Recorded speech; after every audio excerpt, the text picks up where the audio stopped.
طيب الحمد لله رب العالمين صلى الله وسلم وبارك على نبينا محمد وعلى آله وصحبه أجمعين. طيب, so inshallah ta'ala, this evening we'll continue our commentary on the book Muslim Morals and Manners, and we are currently discussing the essential manners for every Muslim, and we have reached the section or the subsection entitled Modesty.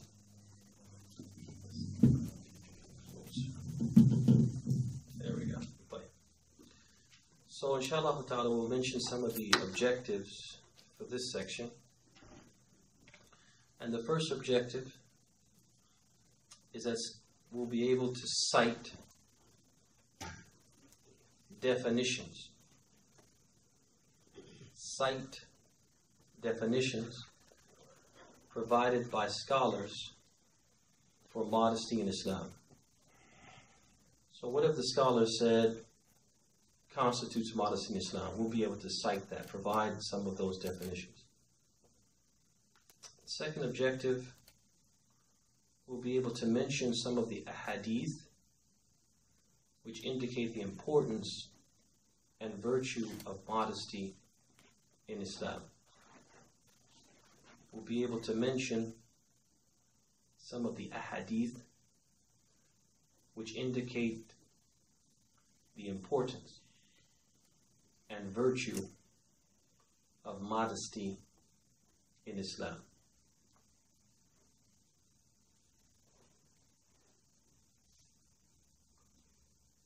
And last but not least, we'll be able to list the two types of modesty. List the two types of modesty,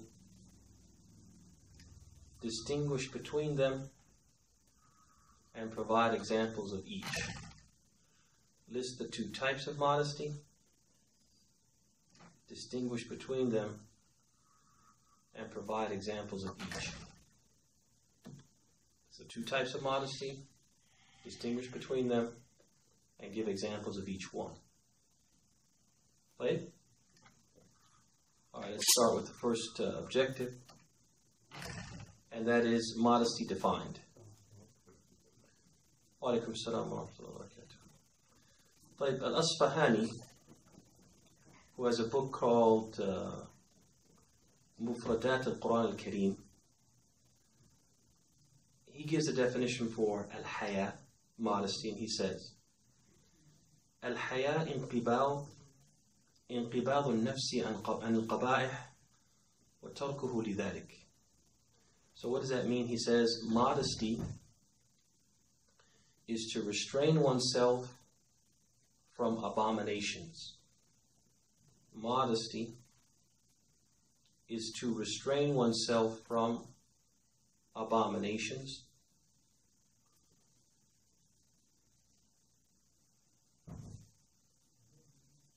Shameful acts, and avoiding things of that sort.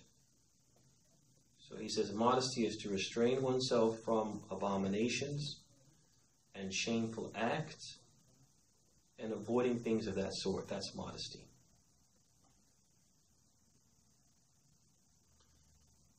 The next definition comes from An-Nawawi, Al-Hafidh An-Nawawi, and he said, قال العلماء حقيقة الحياة خلق يبعث على ترك القبيح ويمنع من التقصير في حق ذي الحق. So what does that mean? An-Nawawi, he said, the scholars have said the true nature of modesty is a natural disposition. The true nature of modesty is a natural disposition that inspires one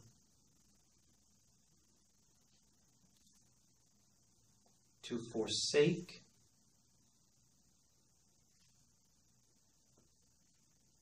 disgraceful and distasteful behavior. He said it's a natural disposition that inspires one to forsake disgraceful and distasteful behavior. But he didn't stop there. He said, and prevents one from being negligent of the rights of others. Prevents one from being negligent of the rights of others. And that last part is significant because it's something additional to what other scholars have mentioned. He says it prevents one from being negligent of the rights of others. So according to the definition of a Nawawi, in addition to avoiding things which were reprehensible, things which were repugnant, offensive behavior, and being modest, he says being modest also entails being keen to fulfill the rights of others. And so what that means is that when you feel obligated to fulfill the rights and entitlements of others, for example, to pay your debts, to keep your promises, to practice justice and fairness, when you feel obligated to do that, that's also included in the meaning of modesty. On the other hand, if you have a person who he fails to do these things, then we can say this person they have no shame. They have no modesty. So you have some people, for example, they'll take a loan and then they won't pay it back. And then when they're taken up on it, somebody says, hey man, you owe me, X amount of dollars. I've given you respite. I see you in the mosque. I come one way, you go the other way. And so I'm just wondering, do you have any intention on paying? And the person will say, no, I don't know what you're talking about. And, or it wasn't a loan. Or, yeah, you loaned it to me, but my understanding was I had the option to pay it back. They'll say something like this, and they'll say it boldly in the person's face when they know that it was an agreement to pay what? To take money, to have it paid back after 3 months, after 6 months, etc. And that person is the kind of person who will say, so what if people say I'm a deadbeat? So what if people say that, I don't pay my loans back? He doesn't care. He doesn't have any what? Any shame. He doesn't have any modesty. And the same could be true for example, an oppressive husband. The same could be true. So if he is very oppressive and he demands his rights but does not give the rights of the wife, he could also be saying he has no what? He has no shame. Especially if when he's taken up on it, he what? He belittles it or he justifies his behavior. And he says, I don't care if it said I'm a tyrant or I'm a bad husband. I don't care what people say. He has no what? No shame. He has no haya. So and haya is not just limited to what? A person not coming out naked. Right? But it's also what? The keenness that you feel to fulfill what? The rights of others. And when a person doesn't have this keenness, he doesn't care, that's what? He has no haya. But I'll give you one more definition. And that's the definition of Muhammad ibn Salih al-Uthaymin rahimahullah ta'ala, who he said, and you don't have to write this one, because it's a lengthy one, but it's a good one. He says, modesty is a quality in a person which prompts him to do that which is proper, noble, and decent, and to abandon what is improper, indecent, shameful, and dishonorable. So you find him if he does anything which contradicts self-respect or appropriate behavior, what we call al-muru'ah. If he does anything that contradicts that, what people generally find to be acceptable, he feels ashamed or embarrassed in front of the people. He feels ashamed. That feeling is what? The indication that he has modesty. He says on the other side, he says, and if he does something muharram, he does something prohibited in the religion, then he feels ashamed and embarrassed in front of Allah. So the sign the person has modesty is that when they do something wrong, prohibited in the religion, they feel what? Oh, they feel ashamed in front of Allah. And the person has no haya when they say, and we've heard this, it's not something I'm making up, you hear people say, I don't care. They'll do something haram and they'll be told, hey man, it's haram. They'll say, what? I don't care. And you say, come on, you care. They say, no, I don't care. They'll repeat it and reiterate. That's an indication they have no what? No modesty, and they have it's bad enough if you don't have modesty in front of the people. You don't care what the people think, but it's really bad if you don't care what what Allah says, whether Allah is angry with you or displeased with you. If you don't care, that's a real big problem. It's a sign that person is lacking what? Lacking in faith. But let's look at the second objective and mention some of the hadith that have been mentioned about modesty and show the virtue and importance of modesty.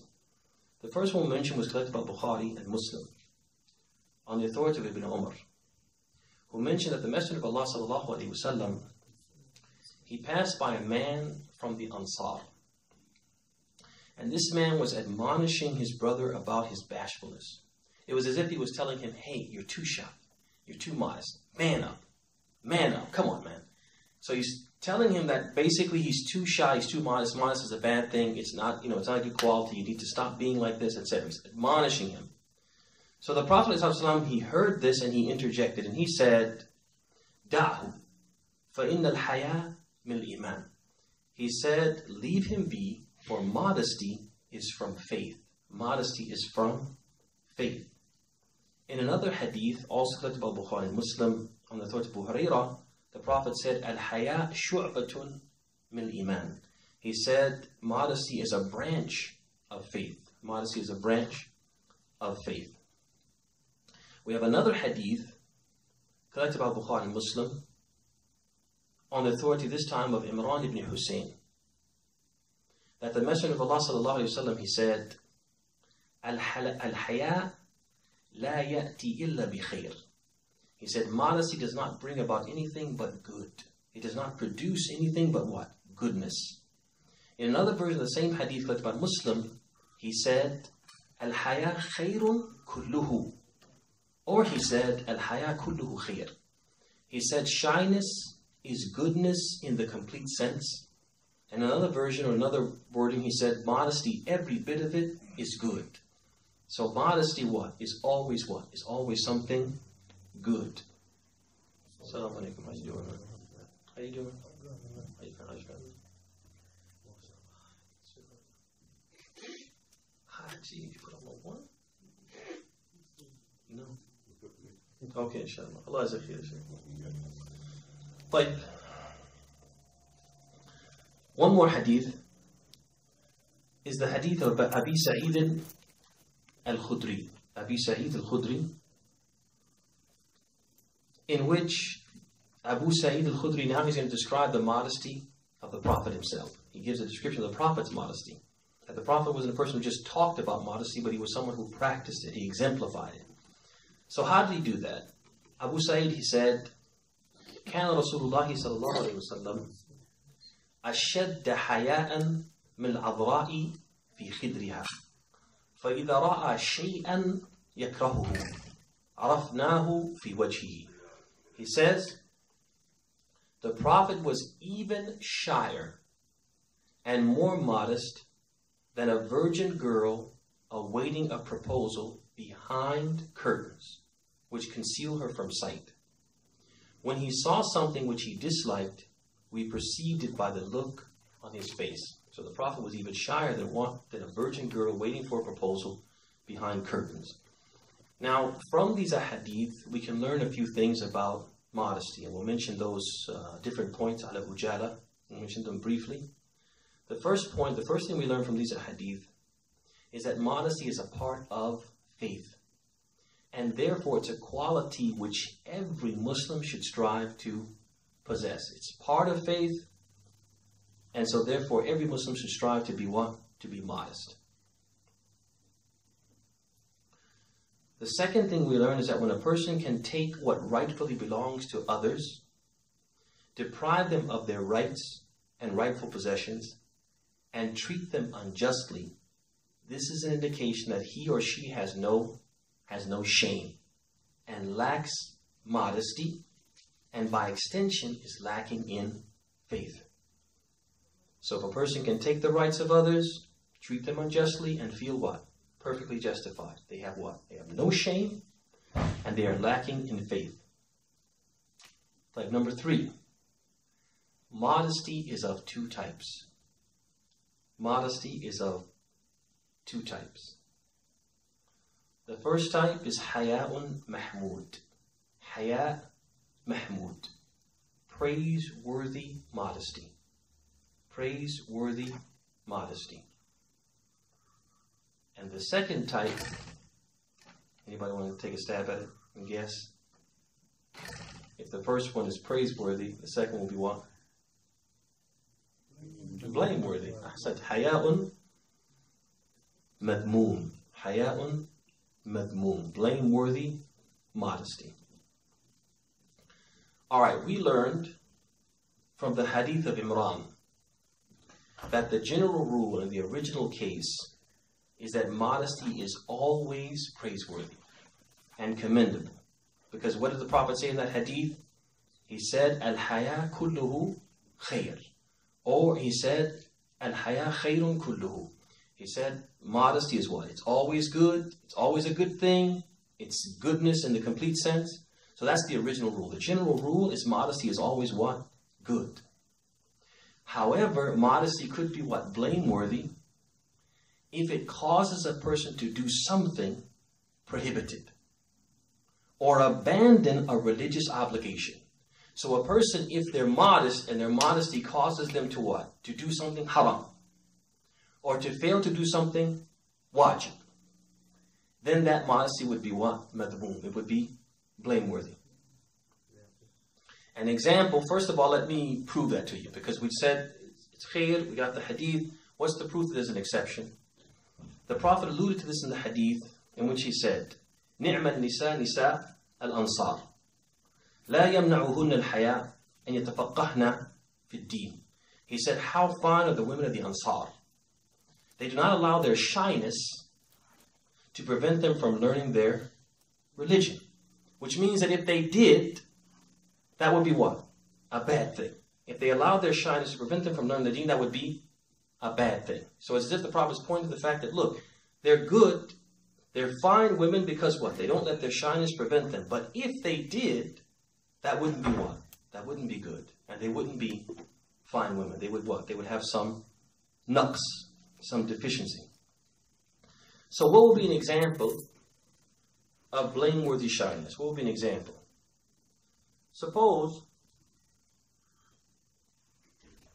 a person is in the company of non-Muslims, a large group of non-Muslims. He's in school, for example, at the university, might be at a crowded airport, crowded bus station, and the time for prayer comes in, okay? And he can't find a place which is totally what? Secluded. So ultimately, if he wants to pray, he's going to have to pray in front of what? In front of these non-Muslims. He's going to have to pray. And so he says, oh, I feel shy. I feel embarrassed to pray what? In front of them. So he allows the prayer, the time of the prayer to what? To expire. And doesn't pray. Because he feels what? Shy. So his shyness in this case caused him to do what? Abandon a religious obligation. That haya, that shyness would be what? Madmoom. Would be what? Blameworthy. It wouldn't be praiseworthy then. And you can say, oh, I was being shy. And the Prophet said, al-haya kulluhu khair. Every shyness is good. No, not this shyness, which caused you to what? To leave a religious obligation. But another example will be, suppose that a person had a particular situation that was somewhat embarrassing. He had a particular situation which was somewhat embarrassing. Maybe he had a health condition that was particularly embarrassing and which made him impure. Okay? Made him impure on a regular basis. So for example, you have some people who, they have something called salicylate bowl. Salicylate bowl means that you almost urinate constantly. Okay? And you don't urinate like a full urination, but constantly there's what? A dribble. Okay? So this is a condition that some people are afflicted with, and it's embarrassing for them. So now, a person in this situation, they need to know about their tahara. How can they be pure for salat? How can they be pure for reading the Quran, etc. But the person's shyness about mentioning this condition, which is somewhat embarrassing, might cause them not to what? Ask what they're supposed to do. And so they just kind of like what? They just, I guess, make ijtihad, they do their own independent reasoning, and they come to their own conclusion about how they should conduct themselves as far as tahara, as opposed to asking because they feel what? Shy or embarrassed. So this type of shyness, which keeps them from asking about what they need to do to maintain tahara, this would be what? A blameworthy shyness. It would be haya'un madmoom. So these are two examples of what? Of al-haya al-madmoom, the blameworthy shyness. But let's go back to the points from the hadith. Another important point is that the good modesty, that haya al-mahmud, is nothing to be ashamed of or criticized for.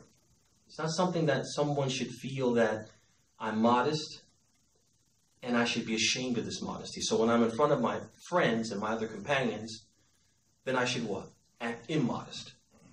Okay, to maybe impress them or appease them. Nah. It's nothing to be what? Ashamed of. It's something to be proud of because it's from what? It's from an iman. Shouldn't be ashamed of it. And the Prophet, when someone was criticizing someone who was modest, he what? The Prophet what? Prohibited him from doing that. Said, leave him alone. Because what? This is from faith. But another point from the hadith is that the Messenger of Allah sallallahu alaihi wasallam is the gold standard when it comes to morals and manners. And this includes modesty. Therefore, if he, sallallahu alaihi wasallam, does something, it is not proper for us to consider that conduct or action as immodest or immoral. This is critical. The Prophet is the gold standard when it comes to character in general, and he's specifically the gold standard when it comes to what? Good character. As Abu Sa'id said, كَانَ أَشَدَّ حَيَاءً مِنْ الْأَضْرَاءِ. He was more what? Shy, more modest than what? The virgin girl in what? Behind those curtains, concealing herself from view. So the Prophet is a gold standard when it comes to modesty. So if he does something, we can't say, oh, that thing is immodest. It's immoral. Nah. Because the Prophet's what? The gold standard for modesty. So for example, the Prophet married a woman who was much older than him. Right? And some people nowadays, they'll say, how could somebody do? You know, they'll say that. And now a person might say that for other reasons. They might say it for other reasons because they worry about their compatibility. They worry about, will she be able to bear children? If she can't bear children, what kind of complications will that cause in the future? They might say it for other reasons, but they wouldn't say it because what? It's immoral. It's like, oh, she's a cougar, right? Which is what the people say nowadays. They say, oh, it's not proper for a woman this age to marry a man this age, and this is like stealing, robbing from the cradle is what they say, right? But bil'aks, also the Prophet married a girl who was much younger than him. And so you have people say that's what? That's immoral. It's sick. Well, that's, you know, he's a pedophile. Nah. We don't say that because why? Because the Prophet's the gold standard. If something is immoral, and if it's immodest, the Prophet will be the furthest person from it. So the fact that he did it is a sign that what? It's not immoral. It's not immodest. But finally, the final point that we mentioned from the hadith is that shyness is a quality which befits men and women. And is not exclusive to what? To women. And this is important because what we find nowadays is great emphasis is placed upon what? The modesty of women and young girls. A lot of stress. Fathers in their households, you know, make sure the girls are what? Covered. And make sure they don't go out in public and what? Laugh out loud. Make sure they don't do this. Make sure they sit like this and they conduct themselves in this way. A lot of emphasis on the modesty of what? Women. Is that wrong? No, it's not wrong. But what is wrong is that very little attention is given to the modesty of what? Of men and young boys. In fact, sometimes boys are encouraged to be what? To be bold, to be brash, to say anything, to do anything, to be obnoxious. And they say this is from what? Manliness. Right? You want to take us back to, you know, I mean, they think, okay, being a little bit barbaric about yourself, that's what? That shows you're a man. Ah, wallah. Because if that was the case, then the Prophet ﷺ would have what? Conducted himself like this because he was the manliest of men. But ma'adalik, in spite of his manliness, he was very what? Shy and modest, which shows no contradiction between being manly and being shy and modest. طيب. Any questions about modesty before we go on to the next section, which is a section on patience? How is it? It's awesome. It's awesome. Thank you. You're the best, Sheikh. طيب. Is it hot? It's good. Is it hot in here? Yeah. It's a little warm, yeah. It's a little warmish. But let's go to patience, yeah, ikhwan wa akhawat. And let's look at some of the objectives for patience. First of all, we'll be able to explain the significance of patience in Islam. The significance of patience in Islam. The next thing, we'll be able to provide a practical definition for patience in Islam. Practical definition for patience in Islam.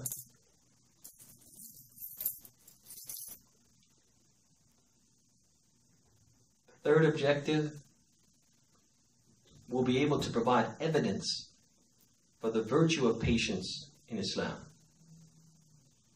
I mentioned some verses and some ahadith which show what? The virtue of patience in Islam.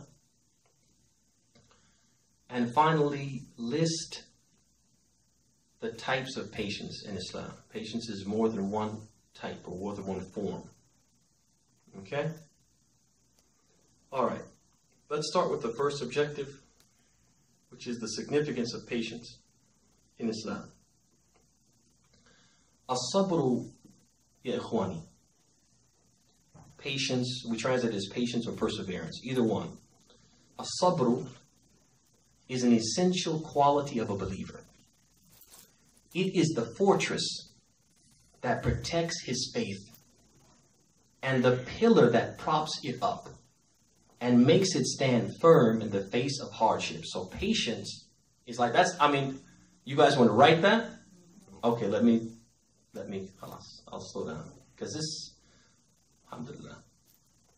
As-sabr is an essential quality of a believer. An essential quality. Let me know when to go. It is the fortress that protects his faith. So a person has no patience, he has no what? He has no fortress. His faith is what? Vulnerable. And the pillar that props it up. The pillar that props up his faith. So imagine your faith being a tent. That tent is what? Just what? It's just a tarp laying on the ground. And what makes it a tent is what? That pillar that what? Props it up. And what that means is that that patience allows you to what? Stand firm in the face of what? Hardships. Ready? Without patience, the believer could not remain upright. He could not stand. Without patience, the believer cannot remain upright. Why? Because life's trials will do what? Will knock him down and lay him out. That's what happens. That's what trials do. They come to you and they what? They give you their best shot. And what keeps you upright? What keeps you upright? Patience. Whoever is deprived of patience, wa alaikum salam, will be deprived of faith. Whoever is deprived of patience will be deprived of faith. Or his faith without patience will be scant and weak. His faith without patience will be scant and weak. And he'll be like that person that Allah describes in the Quran where he says, وَمِنَ النَّاسِ مَنْ يَعْبُدُ اللَّهَ عَلَى حَرْفٍ فَإِنْ أَصَابَهُ خَيْرٌ اطْمَأَنَّ بِهِ وَإِنْ أَصَابَتْهُ فِتْنَةٌ انْقَلَبَ عَلَى وَجْهِهِ خَسِرَ الدُّنْيَا وَالْآخِرَةِ ذَلِكَ هُوَ الْخُسْرَانُ الْمُبِينُ. So he says in this ayah, he says, and this is from Surah Al-Hajj, he says, and from the people are those who worship Allah upon what? Upon an edge, right? فَإِنْ أَصَابَهُ خَيْرٌ اطْمَأَنَّ بِهِ. If good comes to him, he's what? He's content in his belief. Oh, this is the greatest religion. Because I got that Cadillac, I got the new house, I got the great job. فَإِنْ أَصَابَتْهُ فِتْنَةٌ انْقَلَبَ عَلَى وَجْهِهِ. But if he lost the job, and the Cadillac got wrecked, and a storm came and ripped the roof off the house, then what? oh, what an awful religion this is. Right? He flips and now he's what? He doesn't want to be Muslim anymore. Okay? Because how could God let this happen to me? Right?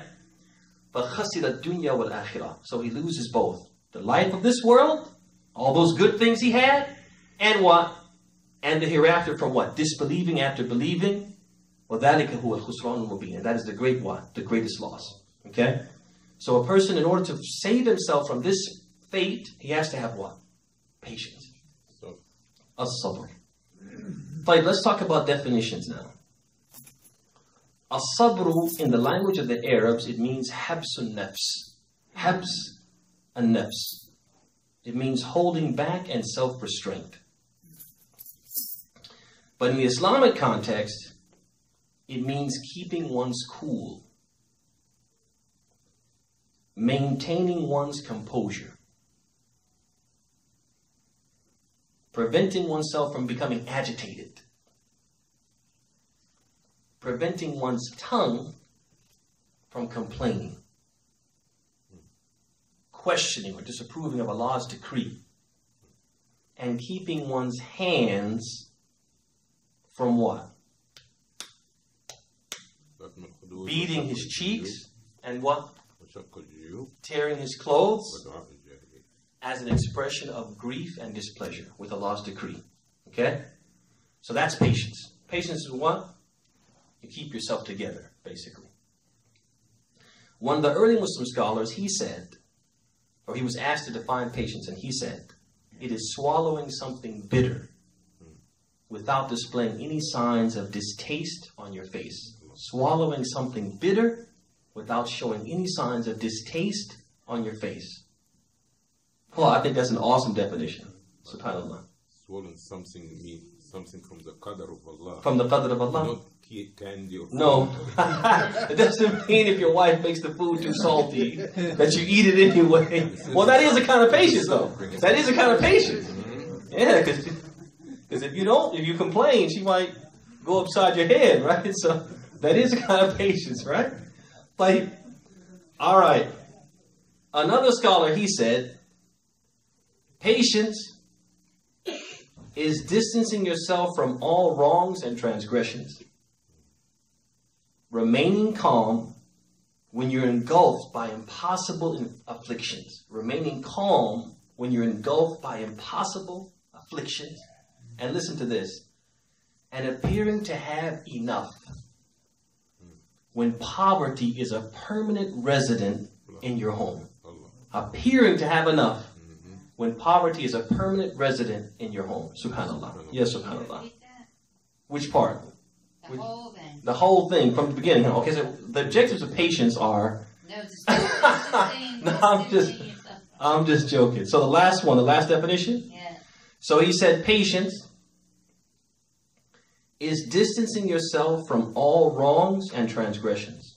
And this is going to come later. We're going to talk about the different types of patience. Remaining calm when engulfed by impossible afflictions. What's the last one, brother? The last one is the one. That's the one. And appearing to have enough when poverty is a permanent resident in your home. You got it, sister? Nobody would know that you are in poverty. Nobody would know. And Allah talks about in the Quran, تَحْسَبُهُمْ الْجَاهِلُونَ أَغْنِيَاءَ مِنَ التَّعَفُّفِ. أَيْنَا. Subhanallah. طيب, you get it or did you repeat it again? Yeah. The last part? The last one.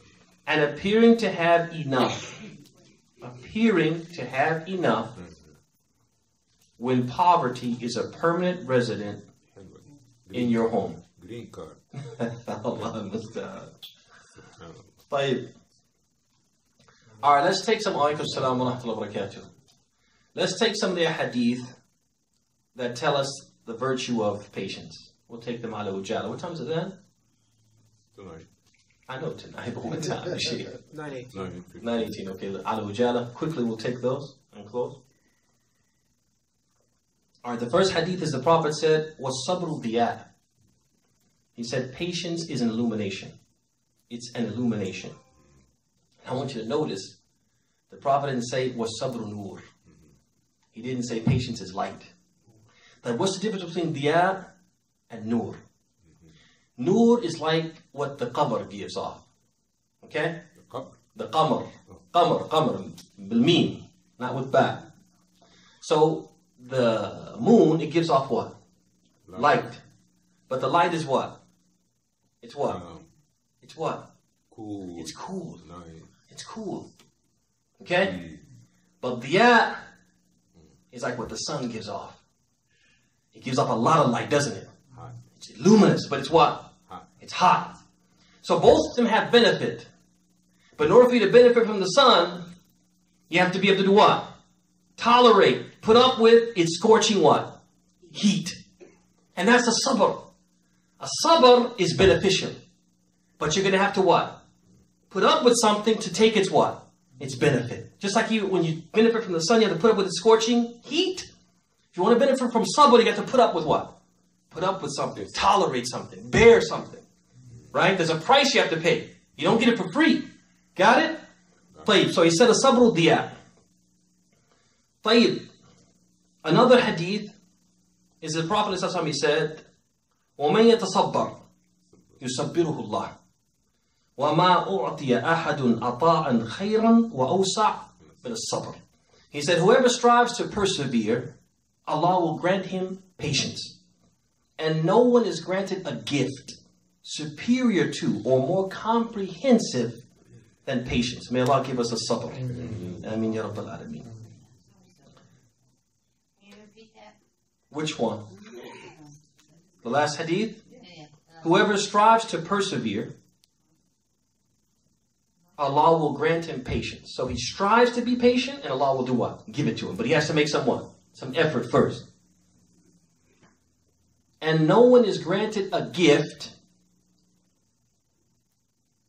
superior to or more comprehensive than patience. To give one last hadith, and that's the famous hadith. Everybody loves this hadith when it comes to a sabr, and it's a beautiful hadith. It's the statement of the Prophet ﷺ when he said, عَجَبًا لِأَمْرِ الْمُؤْمِنِ إِنَّ أَمْرُهُ كُلُّهُ خَيْرٌ وَلَيْسَ ذَلِكَ لِأَحَدٍ إِلَّا لِلْمُؤْمِنِ إِنْ أَصَابَتْهُ سَرَّاء شَكَرَ فَكَانَ خَيْرًا لَهُ وَإِنْ أَصَابَتْهُ ضَرَّاء صَبَرَ فَكَانَ خَيْرًا لَهُ. So he said in this hadith, how wonderful is the case of the believer. His affair is always good. And this is not the case except for a believer. If he experiences prosperity, he is grateful to Allah. And prosperity doesn't mean that you're what? You're rich. I think most of us are experiencing prosperity. We wake up every morning, and most of us have our health. We have a roof over our head. We go to the refrigerator and we don't find it empty. Right? That's prosperity. That's prosperity. So he said, if he experiences prosperity, he is grateful. Are we grateful? Or do we always talk about what we don't have? Oh, I don't have this, I don't have that, I don't have that. That's ingratitude. Because rather than talk about what you don't have, talk about what you do have that many people don't have. He is grateful to Allah. And that is good for him. And if he faces some adversity, he endures it patiently. And that is good for him as well. Okay? طيب, let's mention ala ujala. We'll mention the three types of patience and which one is superior. Or we'll talk about levels of superiority. So the first type of patience is as-sabru ala ta'atillah. Patience upon Allah's obedience. That there are certain things that we're obligated to do as Muslims, and we do what? We do them, and there's some effort involved. There's some hardship, and we do what? We bear that hardship that comes with the ibadah. We bear it. We endure it. Okay, so that's the first type of sabr. The second type of sabr is a sabru an ma'asiyatillah. Patience upon avoiding sin. So there are things which are prohibited, and we have to do what? We have to do what? As we said, we have to practice self-restraint. Habs and nafs. We do what? We restrain ourselves from doing what? Doing the haram, and that's what? That takes patience. That requires what? Patience. And the last one is a sabru ala aqdarillah al-mu'lima. Patience in the face of calamities and the harmful circumstances that have been decreed. Okay? So sometimes, as they say, in every life, some rain must fall. When it falls, we do what? We're patient and we don't what? Complain. We talked about that slapping of cheeks, tearing of clothes. Why me? Why me? That. The Muslim doesn't do that. The true believer doesn't do that. The person has patience. They don't do that. They do what? They have this patience in the face of these calamities. Now, the scholars they've debated which one of these forms is superior to the others. The scholars are agreed that the first two forms are what? Are superior to the last one. So patience upon Allah's obedience and patience upon avoiding sin are superior to what? The last one. Then they disagree about which of those is what? Superior.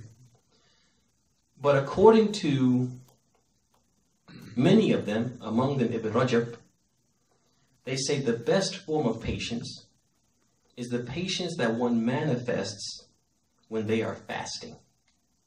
The patience that a person manifests when they are fasting is the best form of patience. And that is because when you fast, you're exercising what? All three forms. All three forms you're exercising. How is this so? First of all, you're patient upon Allah's obedience. You're doing the act of worship that He ordered you to do, right? So that's the first one, patience upon Allah's obedience. The second one is you're patient upon avoiding sin because you have to do what when you're fasting? You have to avoid eating, drinking, intimacy, etc. These while you're fasting are sins, and so what? You have to avoid them, and you're what? You're being patient upon that. So you're observing the second form. And then what Allah has decreed, which comes hand in hand with fasting, is what? Is hunger and thirst, fatigue, and a few other what? Hardships are decreed as part of what? Part and parcel of what? Fasting. And you're being patient upon what? That decree. So when a person fasts, they're observing the what? The height of patience, because they're observing all three levels of patience in what? At one time. At one time. Any questions? Which one? The levels? The third one? Patience in the face of calamities and the harmful circumstances that have been decreed. Aqdarillah al-mu'lima. Any other questions, comments, complaints, critiques? Barakallahu feek, jazakallahu feek. Allah is khair wa alayk. Going once, going twice, gone. Wa sallallahu wa sallam wa baraka ala nabiyyina Muhammadin wa ala alihi wa sahbihi ajma'in.